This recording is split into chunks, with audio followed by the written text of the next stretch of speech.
So this time we are going to talk about checklists and Q sorts. We'll dive deeper into both of these methods when we hit the personality unit, but I want to give you a broad overview because, well, this is a testing class and it would be silly to leave it till the end. So, checklists. Both are used in qualitative research as well as quantitative research. Specifically, checklists present lists of words, adjectives, that individuals have to either endorse or not endorse. And these can determine perceptions of concepts and all these other things. I encourage you to read the notes because I think I got a little more detail there. But the idea is that you're given a series of lists and you have to endorse and not endorse specific things. For adjective checklists, well, really any list of adjectives can be marked as applicable or not, either to oneself, one's ideal self, to another person, or to some other entity entirely. I typically see these checklists, or at least how I tend to work with them, is within the health context. So people will endorse what symptoms they have, and that applies the same way. So for checklists, often they're written with initial capital uppercase letters. The term tends to denote a more specific measure. Often these can consist of a list of up to over 300 adjectives. These were the original adjective checklist was developed by American psychologist Harrison Goh. He was born in 1921. So over depending on when you watch this, it'll be over 100 years. And he first introduced it as a commercial test in 1952. And the test yields 24 scores, including measures of personal adjustment, self-confidence, self-control, liability, counseling readiness, some response styles, and 15 other personality needs such as achievement, dominance, endurance. And my notes have collapsed in on themselves. I don't know if I'll have screen captured this, but my script is letters are on top of each other. Yay, this is gonna be fun to finish recording. But we will persist! Alright, so Q sorts. So Q sorts were introduced by William Stephenson in around 1935. This guy's got a PhD in physics in 1926, and then for good measure, he tossed on a PhD in psychology in 1929. He was a student of Charles Spearman, so it doesn't surprise me that much that this shift was possible because Spearman's super into cross-disciplinary work.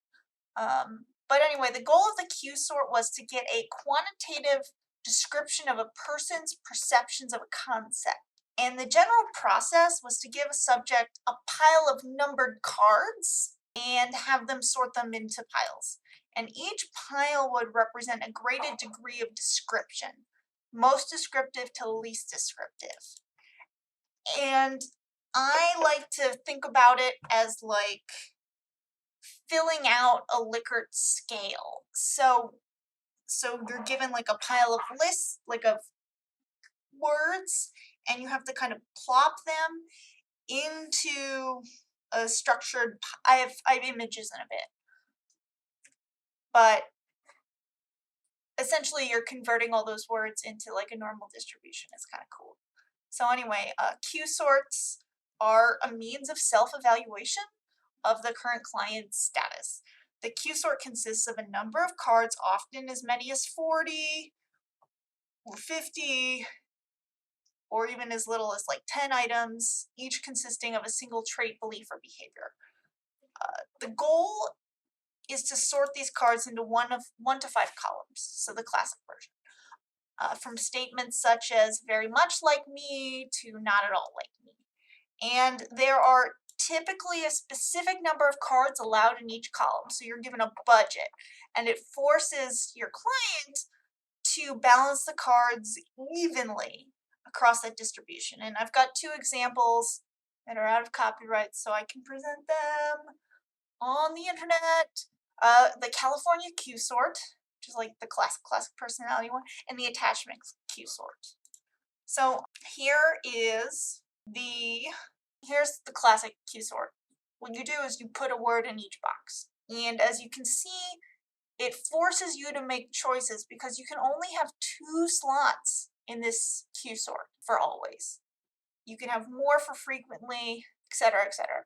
But if you were to rotate this, which I'm very unlikely to animate, you'll see that it looks just like a bell curve. And that's by design. It does not surprise me that this method is related to Charles Spearman at all. Alright, so California Q sort is not showing up nicely. Ah! So this might have to be left as an exercise to the reader. So yeah, it is the same idea. You've got more choices here, slightly, but not that many more. And the attachment Q sort has also a number of items per pile designated here. You can have 4 in the 1 category, as well as the 9, 7 in the 2 and 8, 11 in the 3 and 7, etc., etc. The idea here is still force choices. Cool? Okay, so I will try and troubleshoot the weird mess of text that hopefully you will not see.